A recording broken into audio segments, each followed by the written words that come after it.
ओ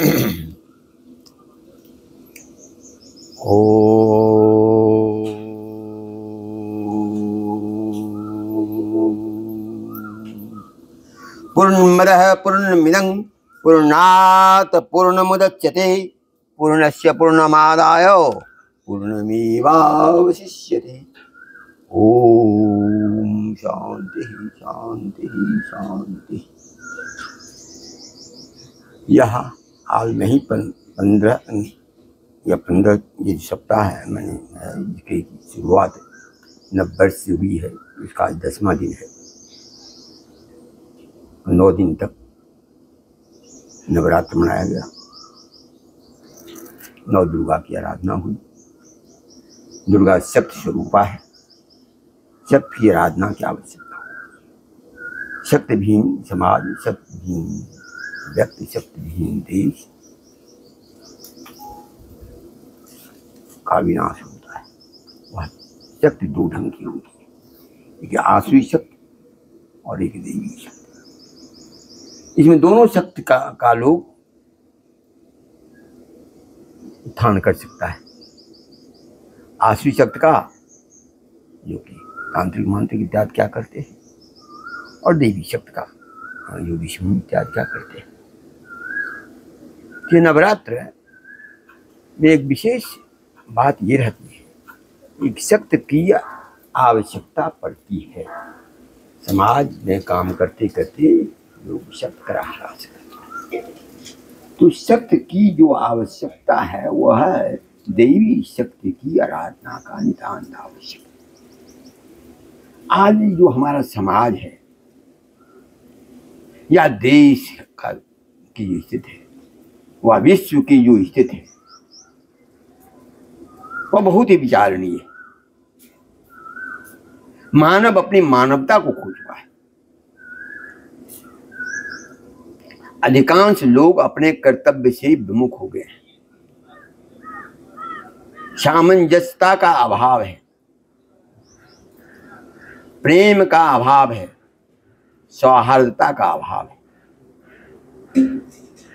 एक दूसरे के प्रति स्नेह का अभाव है।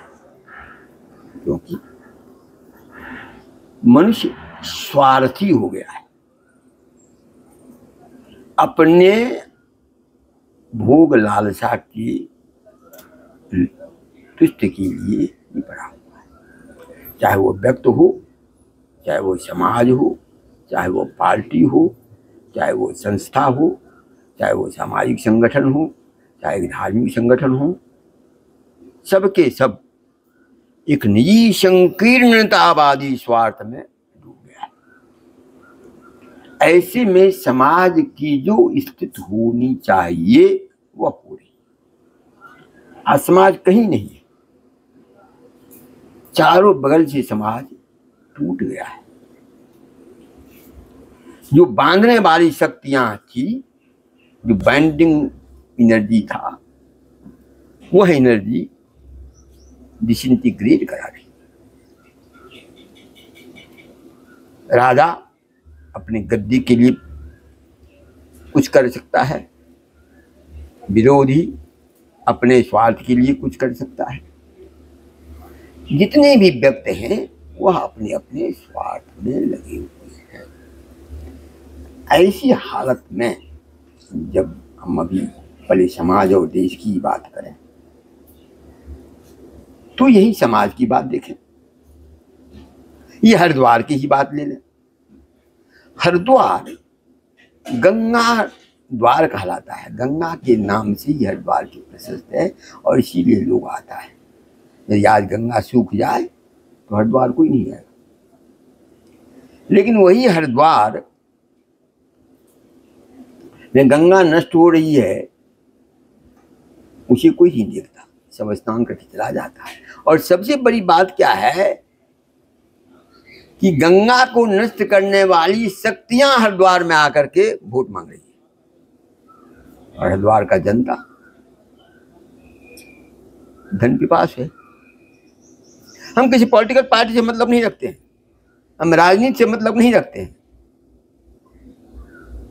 क्योंकि हमारी उसमें न कोई निष्ठा है न हमारा जीवन पथ है।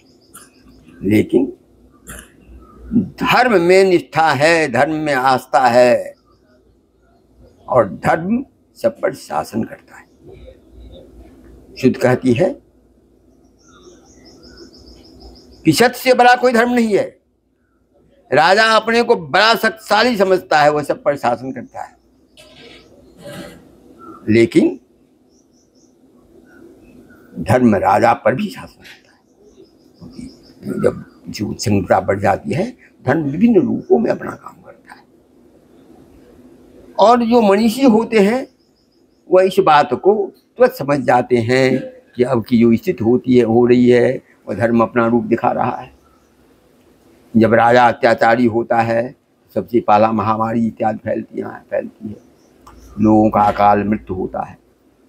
अब उत्तराखंड की बात मैं लूँ, उत्तराखंड में कौन ऐसा दिन है जो लोग अकाल मृत्यु नहीं हो रहा है? कहीं बस उलट जाती है, कहीं स्लाइडिंग हो जाता है, कहीं एक्सीडेंट हो जाता है, कुछ चिंता नहीं, छोटा सा मंदिर आ जाता है। यह इस उत्तराखंड में ही क्या, पूरा देश में हो रहा है। कोरोना जैसा महामारी हुआ, उससे भी लोग चेता नहीं।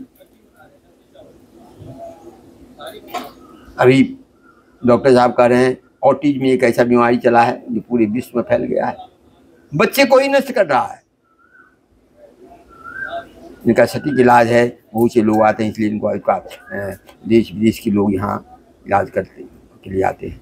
लेकिन बस इसी तो है, ऑटिज्म नाम लोग जानता भी नहीं है, हम भी नहीं समझते। तो इस ढंग की जो स्थिति है वो कहाँ ले जाएगा? अभी हम भारतवर्ष के राजनीतिक दलों को देख लें, कैसे सब दल बांट रहा है। सत्ताधारी दल धर्म का ठेकेदार, धर्म लेश मात्र भी नहीं, सत्य लेश मात्र भी नहीं, सदाचार लेश मात्र भी नहीं। संत गंगा के लिए बैठते हैं, उसका मर्डर कर देता है, और धर्म के नाम पर चल रहा है। लोग ठगाए जा रहे हैं। यह धर्म कहां ले जाएगा? धार्मिक विग्रह को स्थापित कर दिए किसी तरह से, ऐसे विग्रह में जिसमें कि बड़े बड़े धर्माचार्य शंकराचार्य भी कहते हैं कभी शिव मूर्त नहीं है, वह विग्रह प्रतिष्ठित हो जाती है। उसका परिणाम जो हो रहा है लोग नहीं देख रहे हैं। कोई आवे तो मैं बता दूं कि क्या उसका क्या जो परिणाम है वो कैसे करने वाले से भुगत रहे हैं, इस बात को लोग नहीं देख पा रहा है। क्योंकि गलत होगा तो परिणाम भी गलत होगा। प्रत्येक प्रभाव का अपना एक कारण होता है, कारण से ही प्रभाव होता है। तो उसका क्या कारण है ये सब हो रहा है? समाज अव्यवस्थित है। अपोजिशन पार्टी जो कांग्रेस धर्महीन और जातहीन समाज की स्थापना करने का कर रहा था, उस कांग्रेस जो ही जात गणना कराएगा, यानी समाज को जात में बांट देगा, अपने सिद्धांत के विपरीत जा रहा है। क्यों? वोट के लिए। अब किसका सिद्धांत? ऐसे जो जातवादी नेता लोग हैं, और सबसे बड़ी देश का दुर्भाग्य है कि जात के नाम पर लोग वोट देता है, धर्म के नाम पर लोग वोट देता है। ऐसा समाज में क्या होगा? तो जात के नाम पर बटेगा। अपूज्यायत्र पूज्यन्ते पूज्यानां व्यत्क्रमा तीन तत् प्रवर्तन्ते दुर्भिक्षं मरणं भयम्। यहाँ अपूज्य की पूजा होती हो और पूजनियों का अवमानना होती हो, वहाँ तीन चीज होने से कोई रोक नहीं सकता है, दुर्भिक्ष, मरण और भय। दुर्भिक्ष कैसा है? सरकार कहती है हम इतने लोगों को खाना देते हैं, तो दुर्भिक्ष का लक्षण हुआ। हम मनुष्य आए हैं, अपने हाथ पांव से कमा कर नहीं खा सकेंगे, तुम हमको बैठ के खिलाएगा, चाहे जैसे खिला रहा है। ये दुर्भिक्ष का लक्षण है, महान दुर्भिक्ष का लक्षण है। कितना दिन तक कोई खिलाएगा किसी को? जो किसान के अन्न से खिलाता है वो किसान पर अत्याचार हो रहा है, उस किसान को रोड पर उतरना पड़ रहा है। आंदोलन में 700 लोग मरते हैं। हमें भी एक किसान संगठन ने संरक्षक बना रखा है, और इसलिए हमको किसान में थोड़ा इंटरेस्ट पहले भी था, ऐसी बात नहीं थी, लेकिन अब थोड़ा हो गया। तो यहाँ गंगा किनारे 40-40 फीट गड्ढे कर देते हैं और प्रशासन शासन कराता है। अभी का जो यहाँ के मुखिया हैं उनका डायरेक्ट इन्वॉल्वमेंट है, हमने पत्र भी लिख दिया है। और हाई कोर्ट से जब जांच बैठती है तो जांच के नियम का उल्लंघन करते हुए प्रशासन जाकर के उसे दिखाता है जगह की जगह पर, जो गंगा किनारे बैठ करके साइड कराता है। एक जगह गया, उसमें बीच का देखा तो वहां से गया कल हूँ जो किसानों, बहुत से किसानों की खेती नष्ट हो रही है। अरे हमारे पास कितने पत्र आए हुए हैं, इसका कुछ ठिकाना नहीं। शायद ही कोई दिन होता है जो यह खबर न आती हो और इसके लिए हम एक्शन में न आते। यह देश की समस्या है। जातवादी नेता लोग पूजनीय हो जा रहा है और वो क्या करेगा, अपने जात का ही सोचता है। जिस देश में इंटेलेक्चुअल की अवमानना होती है, जिस देश में ज्ञानियों की अवमानना होती है, वह देश दुर्दशा को प्राप्त करता है, जो भारतवर्ष प्राप्त कर रहा है और देश भी कर रहा है, ऐसी बात नहीं है। लेकिन और सब में इतना विद्वानों की अवमानना बहुत कम जगह देखने को मिलता है, भारतवर्ष में प्रत्यक्ष हो रहा है। यहाँ रिजर्वेशन होगा, इंजीनियर और डॉक्टर में रिजर्वेशन करेगा। कैसा डॉक्टर होगा, कैसा इंजीनियर होगा, कैसा साइंटिस्ट होगा। जो समाज को बचाने के लिए मात्र 10 साल के लिए संविधान निर्माताओं ने किया था, उसे वो अनंत काल के लिए करने जा रहा है। जो कुछ परसेंटेज था, परसेंटेज बढ़ा रहा है। और अभी जात गणना कराएगा, उस हिसाब से करेगा, संसाधन का बंटवारा करेगा। अब कोई उदाहरण देख ले, भारत सरकार का ही सिद्धांत था। हम पॉलिटिक्स पर नहीं बोलते हैं, हम पॉलिटिक्स पर हम बोल भी नहीं रहे, ये धर्म की बात हम कर रहे हैं। कोई मत समझे कि मैं किसी पॉलिटिक्स से मत रखता हूँ और वहाँ किसी से ये मतलब है। जहाँ धर्म है, धर्म की बात नहीं करता हूँ।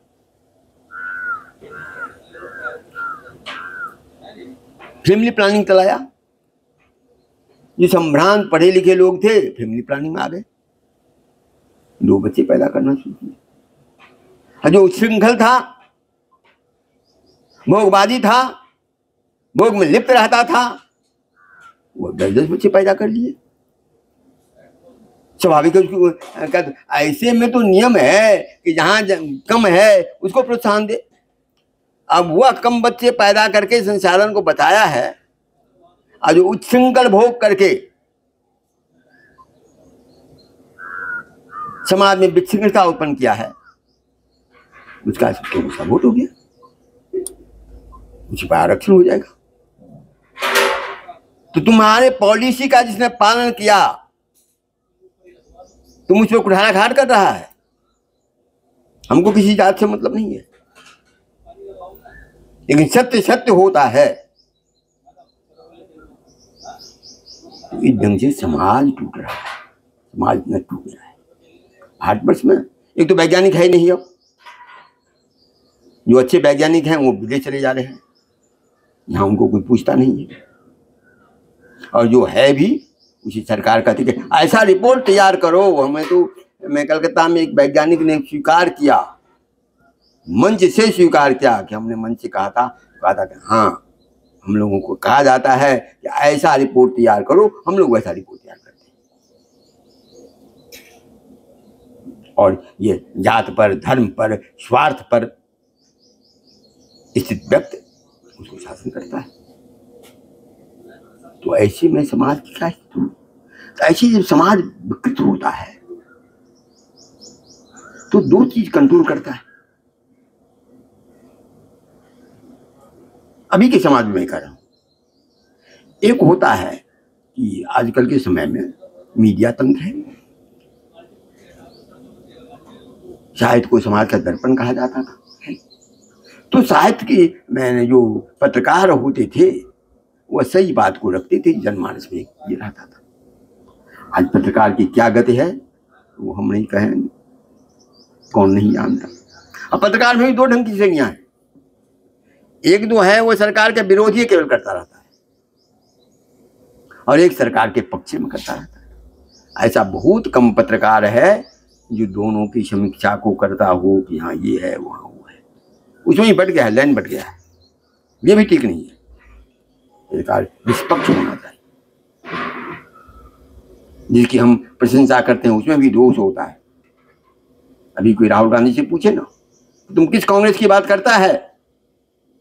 जो कांग्रेस जात भिन्न समाज की, धर्म भिन्न समाज की बात करता है, उसमें तुम जात गणना कराएगा और तदनुरूप संसाधनों का बंटवारा करेगा। किस सिद्धांत से, किस मानवता के सिद्धांत से, किस नैतिक सिद्धांत से, और किस तुम्हारा सिद्धांत से पूछेगा? कोई मोदी से कोई पूछे क्या आप पूरे देश के संसाधन को कुछ ही व्यवसायियों के बीच में बांट दे रहे हैं? सब जगह जितने बड़े बड़े ठेका हैं एक राज्य के लोग को ही मिल रहा है बराबर। वो क्या करता है? वहां आता भी नहीं है ये ठेकेदार, यहीं पर पेटी ठेकेदार को दे देता है और पैसा वो अपने लेता है। ये कौन सा धर्म का पालन कर रहे हैं? क्या आपको पता नहीं है? क्या आपको पता नहीं है कि आपने मां सदन को आश्वासन दिलवाया था कि गंगा में के लिए हम देखेंगे, परियोजना बंद करेंगे इत्यादि करेंगे। उस बात कहाँ गए? क्या साधुओं को आप अवमानना करके छोड़ देंगे तो प्रकृति आपको छोड़ देगी? ठीक है, अल्लाह है, चल रहा है, कितना दिन तक चलेगा? बड़े बड़े लोग चलेगी। राजा शासन नहीं करता है, जो राजा होता है वो इतिहास रचता है। उसे इतिहास की चिंता होती है कि इतिहास में हमें क्या कहा जाएगा, वह राजा होता है। राजा आजीवन राज करने के लिए नहीं होता भारतीय संस्कृति में। या भारतीय संस्कृति को मानने वाले हैं ठीक तो कहते 70 वर्ष के बाद लोग चला जाए। आप 70 वर्ष के हो गए, हट जाइए। कौन सा सिद्धांत काम किया? तो ये कहां जा रहा है समाज? और न्यायालय की गति भगवान ही बचावे। कुछ जज अच्छे हैं, मैं नहीं कहता हूं अच्छे नहीं है, क्योंकि प्रत्येक समय में सब चीज में कुछ अच्छे लोग हैं, पॉलिटिक्स में भी हैं, मीडिया में भी, सब जगह तो अच्छे लोग होते ही हैं, समाज में भी अच्छे। लेकिन या तो नगण्य हैं या जो हैं उनमें वह साहस नहीं हो सकता है कि वो सत्य को बोल सकें। न्यायाधीश सब भी दबाव में है, ये अपने लोग कहते हैं। तो हमें आजकल हम दो न्यूज पर बड़ा केंद्रित होती कि हाई कोर्ट में, सुप्रीम कोर्ट में चल रहा है, और जजों के मस्तिष्क को देख के हमको लगता है कि ब्रह्मा जी कौन सा मस्तिष्क से इनका सृजन किए हैं और कैसे जज बन गए वो। मैं चैलेंज करके कहता हूं उन लोगों से एक बात, इलेक्ट्रॉनिक मशीन से गिनती होती है। भारतवर्ष के अधिकांश लोग इस पर प्रश्न खड़ा कर दिए हुए हैं, या आपने कहा दिया, आदेश दे दिया वर्ल्ड के किसी कोना में, वहां भी बहुत छोटा देश है, बड़ा देश है, तो बड़ा देश है, संसाधन भी तो बड़े हैं, कौन सा लॉजिक है? और जब वीवीपैट पर गिनने की चर्चा आ रही है तो इलेक्शन कमीशन कहता है कि हमको बहुत समय लग जाएगा। इस बात को जज महाशय मान ले रहे हैं। अरे तो वीवीपैट क्यों हुआ? इस पर बात चल रही है। इसको गिनती में क्या करने लगता है? इतना सोचने में आपको समय क्यों लगता है? इलेक्शन कमीशन यदि ये बात कहता है कि हमें परेशानी दूसरी सीधा पूछिए, हटो वहां से, तुमकी परेशानी दूसरे को दो। क्योंकि प्रत्येक मतदाता को यह अधिकार है उसका वोट सही जगह जाए या जाता है कि नहीं, वह उसे उसका हृदय स्वीकार करे। यह आपका काम है स्वीकार करना, और आप नहीं कर रहे हैं तो अक्षम है, अयोग्य है, या फिर कुछ और बात है। हम खुलेआम करें, ये छोटी सी बात नहीं है। इस बात को इलेक्ट्रॉनिक मशीन पर इतनी चर्चा हो रही है, और वो आप उसमें आपको बहुत से पेड़ कट जाएंगे, और वीवीपैट की गिनती में भी आपको इतना दिन लगता है। इलेक्टोरल बॉन्ड का क्या हुआ खेला? जिस एसबीआई ने कह दिया था कि 3 महीने का समय लगेगा वही एसपी 3 दिन में दे दिया। पूछे तुमने गलत एफिडेविट क्यों दिया?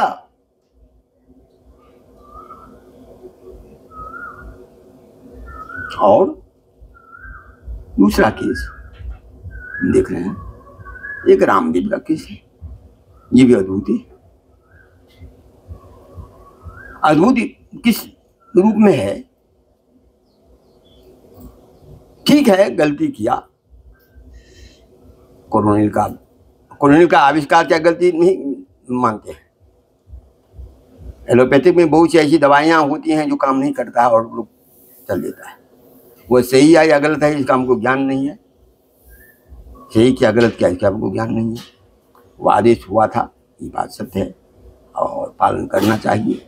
वो अवहेलना हुआ, इसमें कोई चिंता की बात नहीं है। लेकिन इसका क्या मतलब है?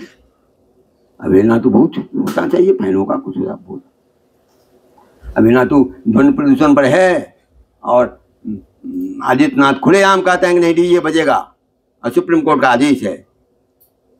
खुलेआम आप पढ़ते नहीं, वहां आप पेपर कटिंग लेकर के नहीं आते हैं।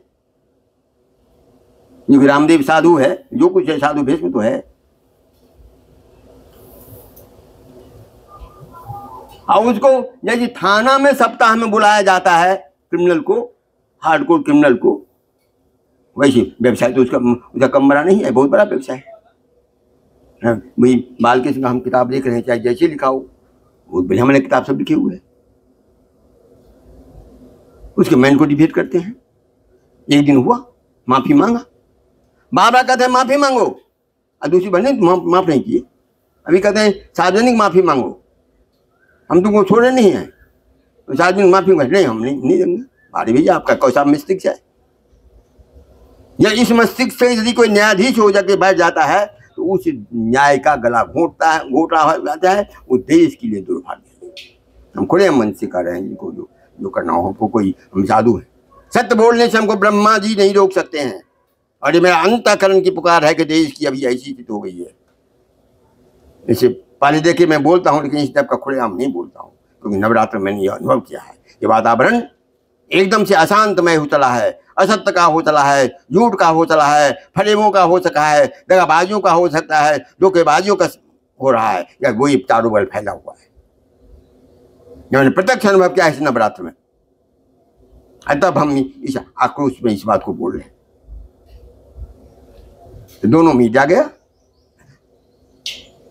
और सबसे बड़ी बात क्या देखिए ना, नाम देखिए, एक संघी है थे यहाँ के चीफ जस्टिस थे उत्तराखंड के, अब वो फौजदारी करा दिए। स्वाभाविक के वकील नहीं फौजदारी देखेगा, फौजदारी हुआ है। फौजदारी यदि कोई होता है किसी केस में तो क्लाइंट नहीं करता है। क्लाइंट किया हो तो वकील का काम है उसे रोक दे। वकील तो इसलिए करता है ना, वो तो वकीले करा देता है। और ये कैसे यहाँ पर थे, खंड माफिया का क्या संबंध था, इस पर तो कहना ये। और चीफ जस्टिस होकर के मिल और करने के लिए वहाँ गए हैं और ये का काम करते हैं। ऐसा लोग से न्यायाधीश हो जाता है तो क्या होगा? मैं इससे पहले भी कह दिया हूँ, स्पष्ट कह दिया हूँ, 4 तरह का न्याय होता है।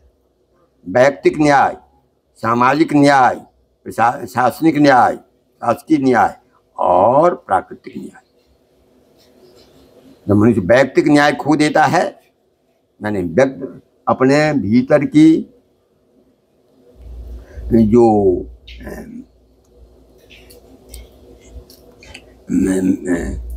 विवेक है खो बैठता है, तो स्वार्थ में लिप्त हो जाता है और अपना न्याय होता है। लेकिन जो ये होते हैं, विवेकशील व्यक्ति होते हैं, वह न्याय पथ पर रहते हैं। और दूसरा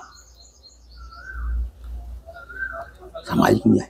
पहले समाज बहुत सुदृढ़ था, आज ना भ्रष्टाचारियों का समाज हो गया है। पहले भ्रष्टाचारियों को समाज में पूछ नहीं थी, आज भ्रष्टाचारियों की पूछी। तो सामाजिक न्याय होता था जो उसे दंडित करता था। और तीसरा शासकीय न्याय, जो भी देख रहे हैं कितना दूषित हो चुका है। और चौथा न्याय, जब ये सब न्याय फेल हो जाता है तो प्राकृतिक न्याय होता है। और वो वही कोरोना और तेज, ये सब जितनी बातें सब होती हैं, नाना प्रकार की बातें,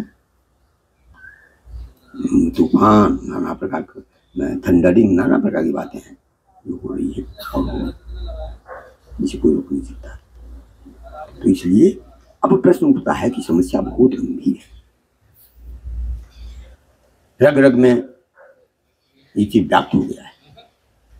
जो जिस पद पर बैठा हुआ है अपने गुमान में ऐसा है, ठिकाना। धार्मिक संगठन कैसे हो गए हैं ये हम लोग देखिए, जितने अधिकांश। तो उपाय क्या है? भोगवादी संस्कृति इतना बढ़ गया है कि बच्चियां सुरक्षित नहीं है, समाज में सुरक्षित नहीं है। तो क्या उपाय? ऑफिस में सुरक्षित नहीं है, अब उपाय क्या है? एकमात्र उपाय है, जब ऐसी आवश्यकता हो जाती है तो शिष्ट की जो रचना हुई थी तो ब्राह्मणो मुखमासीत, तो अपन स्टिक्स जो है वही पूरे शरीर को कंट्रोल करता है। और जब तक इस ब्रह्म तत्व का फैलाव नहीं होगा, जब तक इस ब्रह्मत्व में लोगों की निष्ठा नहीं होगी, तब तक समाज का उद्धार नहीं है। ब्रह्मत्व कैसे प्रतिष्ठित होगा? तो देखें, शिष्ट की मैं बार बार इस बात को कहता हूं। ब्रह्मा जी जब शिष्ट की रचना की तो दो ढंग की रचना शिष्ट की। पहला शिष्ट उन्होंने सनकाद ऋषियों का, पहला एक ऋषियों का, सनकाद ऋषि याद आते हैं, और दूसरा प्रजापति का के द्वारा शिष्ट हुआ। तो प्रजापति के द्वारा शिष्ट में जो दूषण आएगा वह ऋषियों का जो लोक है वहीं से कंट्रोल होता है। इसलिए जब कृष्ण वंश में भी उत्पाती हो जाते हैं तो दुर्वासा जैसा ऋषि वहां भी इसे दंडित कर देते हैं। इस ढंग का ऋषित्व चाहिए। और ऋषित्व कैसे होगा? ब्रह्मत्व कैसे होगा? एकमात्र ब्रह्मचर्य में निष्ठा होने से, श्रद्धा होने से, प्रतिष्ठा होने से। तो अभी यदि भारतवर्ष में या पूरे विश्व में शक्तियां सब आई हुई हैं और ब्रह्मचर्यवान लोग यदि आवे निष्ठा के साथ, और उसकी जो ऊर्जा होगी, उसकी जो शक्ति होगी, तो उसके मुंह में आग का वास होगा, नाम ब्रह्म तत्व प्रतिष्ठित होता है। ये मासूदन से जो जिसने ताकत से टकराया है उसको उतनी ताकत से दुर्दशा हुई है। हम तो कुछ नहीं करते, तभी तो खुला हम पड़े हुए हैं। तो इस ब्रह्म शक्ति को बढ़ाना होगा। ब्रह्म शक्ति अपने भीतर ब्रह्मचर्य को पूर्ण रूप से धारण करके जो यहाँ है वहीं से पूर्ण ब्रह्मचर्य को धारण कर अब ब्रह्मचर्यवान होकर के लोग यदि बढ़ेगा तो ब्रह्म शक्ति का ये होगा और उसी से पूरा दुनिया कंट्रोल होगा। दूसरा कोई उपाय नहीं है। यही कारण है कि और युग में तो भगवान भिन्न भिन्न वंश में बिल्कुल में आते थे। कलयुग में जो उनका अवतार है और ब्राह्मण कुल में कहा गया है। अधर्म का बहुत नाश हुआ है, अधर्म बहुत फैल गया, धर्म का नाश हुआ। इसलिए इस ब्रह्म शक्ति को लोग जितना बढ़ाएगा, और अभी धर्माचार सब कैसे हैं? भारी धर्माचार। श्रीमद् भागवत जैसे ग्रंथों का पारायण करते हैं, पाठ करते हैं, प्रवचन देते हैं। उनके यहाँ बहुत धर्माचार को हम नाम नहीं बताएंगे। उनके यहाँ लोग जाता है, बच्चियाँ जाता है, कहता है हमारी ब्रह्मचर्य में निष्ठा है, ब्रह्मचर्यवान हुआ, नहीं शादी करो शादी करो शादी करो। एक तो अपने आज ही हम सुबह में कह रहे थे, यदि कोई माचिस है उसको यदि जलाएगा तिल्ली से तो उल्टा यदि तिल्ली को रखेगा तो कितना भी खर्चेगा नहीं होगा। ऐसे लोगों के द्वारा न उनका अपना कल्याण हो रहा है। हाँ, धन का अर्जन कर सकते हैं, धन तो करेगा। कल काल में जो जितना दुर्पंदी करेगा उसको उतना बढ़िया धन होगा। वो धन नहीं है, वो श्री नहीं है, वो धर्म उसको विनाश के लिए होता है। ऐसे मध्य प्रदेश में कथाकार थे नहीं, उनको आत्महत्या करनी पड़ी थी। तो यह जो वस्तु स्थिति है, इस वस्तु स्थिति को लोगों को समझना होगा। जब तक इस बात को लोग गौर से नहीं देखेगा, गौर से नहीं करेगा, तब तक समाज का कल्याण नहीं होगा। और जो जहां है, ठीक है, हम बोलते हैं, हम लोग सुने, वो नहीं मतलब होता है। शुद्ध कहते हैं वाक ब्रह्म है। हम जो यहाँ वाणी बोल रहे हैं, वाणी पूरा ब्रह्मांड में फैल रही है, प्रभाव दिखाएगी। जब 1999 में हमने 3 विषय पर सेमिनार किया था, समाज में भ्रष्टाचार, संस्थान में भ्रष्टाचार और न्यायपालिका में भ्रष्टाचार, उसमें लोग कहता था कि भ्रष्टाचार की बात करते हैं, भ्रष्टाचार क्या है, और हम उस समय भी ये शब्द कहते वाक ब्रह्म है। और देखना ही भ्रष्टाचार पूरा दुनिया में लोगों को स्वीकार करना पड़ेगा कि भ्रष्टाचार क्या होता है। जब यहाँ गंगा में हम आए और गंगा प्रदूषित हो रही थी, ये बात कहे तो यहाँ के पेपर वाले शुरू करना शुरू किया। एक ऐसा नास्तिक साधु आया है जो गंगा को कहता है प्रदूषित हो रहा है। आज सब गंगा प्रदूषण के लिए काम कर रहे हैं, बोल रहे हैं गंगा इतनी प्रदूषण प्रदूषित होगी।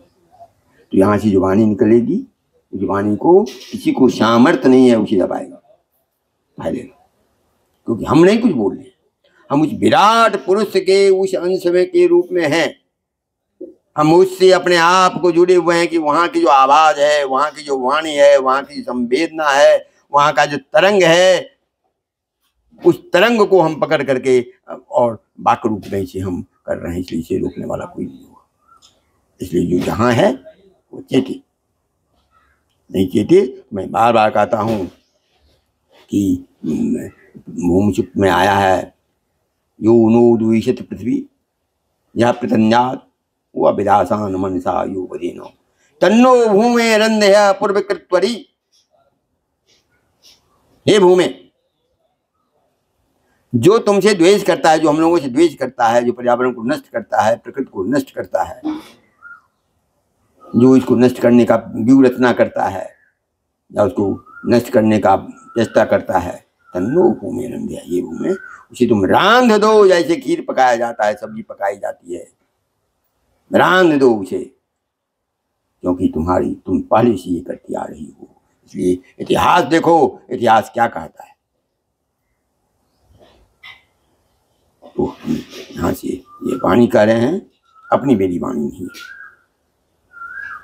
इसे नवरात्र में मैंने ये अनुभूत किया है कि चारों बगल इस तरह का एक वेव है जो फैला हुआ है, और ये वेव राक्षस की तरह मुंह बाए हुए है कि कौन जो जहाँ जाएगा उसको वही निकलेगा, और निकल रहा है। तो आगे प्यार और संदेश देंगे। संदेश तो बहुत कड़ा संदेश हो गया, फिर मैं घोषणा कर रहा हूँ। हमको पॉलिटिक्स से मतलब है, पॉलिटिक्स में भी कुछ अच्छे लोग हैं। हमको मीडिया से मतलब है, मीडिया में भी कुछ अच्छे लोग हैं। हमको न्यायाधीशों से, न्याय व्यवस्था। एक प्रश्न उठता है कि आप बिलीव इन द सिस्टम, जज महाशय कहते हैं, अरे भैया सिस्टम में तो बिलीव है, तभी तो तुम्हारे पास आए हैं। हमें अविश्वास है इन लोगों पर, और विश्वास कैसे नहीं है? आप देखते नहीं कि वहाँ इलेक्शन में कैसे बैलेट पेपर से हुआ तो उसको कैंसिल कैसे कर दिया था। तो कहते सिस्टम भी विश्वास करो, हम उसको विश्वास कर लें। विश्वास कर सिस्टम में तो क्यों चीफ जस्टिस साहब तो विश्वास किए? इलेक्टोरल बॉन्ड तो कानून क्या बना था, क्यों नहीं विश्वास कर लिए? तो एक छोटी सी बात समझ में आपको क्यों नहीं आ रही है? यदि समझ में नहीं आ रही तो देश के लिए आने वाले इतिहास कहेगा कि ऐसा भी भारतवर्ष में कभी न्यायाधीश हुआ करता है। जो हमारा भारतवर्ष पंच परमेश्वर था, जो न्यायिक व्यवस्था ऐसी शुद्ध थी कि गांव के लोग बैठ करके और न्याय को कैसे शुद्ध रखते थे। यदि कोई पंच परमेश्वर पढ़े, न्यायाधीशों को पंच परमेश्वर पढ़ने के लिए प्रेरित करना चाहिए। आप पहले पंच परमेश्वर पढ़िए कि पंच परमेश्वर में कैसे गांव में न्याय होता है। और आप करोड़ रुपया, आपको पता नहीं है कि एक आपके वकील जो है करोड़ रुपया देता है। आप सीबीआई से पूछे क्यों नहीं इस ऑलवेज जी को आपने कितना रुपया दिया और ये रुपया किसका आया? जब आपके पास सीधा क्यों नहीं दिया? और सीबीआई से एसबीआई से जब कोई पूछता है है तो वो कहता है कि हम नहीं देंगे, मनमोल। तो इस टाइप का चीज ठीक है, चलता है, लोग कहे कि हम चला रहे हैं, लेकिन प्रकृति बहुत ये है, प्रकृति का न्याय बहुत कठोर होता है। मैं बार बार कहता हूं, प्रकृति काली स्वरूपा है। दाहिने हाथ में बर और अभय मुद्रा है और बाएं हाथ में खड्ग और मुंड है। यदि इसकी पूजा करोगे, धर्म का पालन करोगे, तो माँ का वरद हस्त मिलेगा, अभय ज्ञान मिलेगा। और यदि नहीं करोगे तो अपने मस्तक काटने के तैयार हो उसी, क्योंकि वो मुंडमाला पहन लेती है। तो इस ढंग से प्रकृति के प्रकोपों को से बचने के लिए अपने आप को संयमित करो, रहो। और यह जो मैं इस ढंग की वाणी का इस बार मैं बोला हूँ, तो मैं नहीं बोला हूँ, नवरात्र के भीतर हमें यह अनुभूत हुई है। इस वाणी को जाना चाहिए, भले ही लोग सुने न सुने, उसको झकझोरेगा, मारेगा। जैसे कोरोना किसी को दिखाई थोड़ी पड़ता था, बुझ जाता था। ऐसे हम जो वाणी बोले हैं, किसी को दिखाई नहीं पड़ेगा, वो उसमें घुसेगा और उसी उसका ज्ञान देगा। इस बात को लोग समझे और आगे बढ़े। इसी संदेश के साथ मैं आप लोगों को पुनः हृदय से नवरात्रा के रात्रि के इस समापन पर ये अनुरोध करता हूँ, माँ से भी प्रार्थना करता हूँ कि सद्बुद्धि प्रदान करें, सद्मार्ग प्रदान करें। और अभी लोगों की जो मैं एक ये दे रहा हूँ कि इसमें निष्ठा हो, ब्रह्मचर्य में निष्ठा हो, इसी समाज सुदृढ़ हुआ तो इस ढंग की बात लोग अपने पास रखे, इस ढंग की बात लोग समझे। और इसको यदि अपने भीतर संभालना है तो प्रकृति के अपने संदेश को स्वीकार करें, अंदर से ब्रह्मचर्यवान होकर के और आगे बढ़े और समाज को, देश को, ब्रह्मांड को कल्याण करें और अपना भी कल्याण का भागी बने।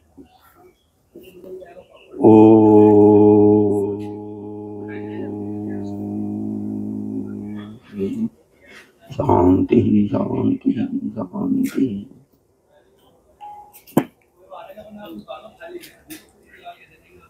भेज दे कोई न्यायाधीश के पास कि चला जाए, हमारा रामदेव को बोलो, भेज देगा। अरे हम पर बोले कि तुम्हारा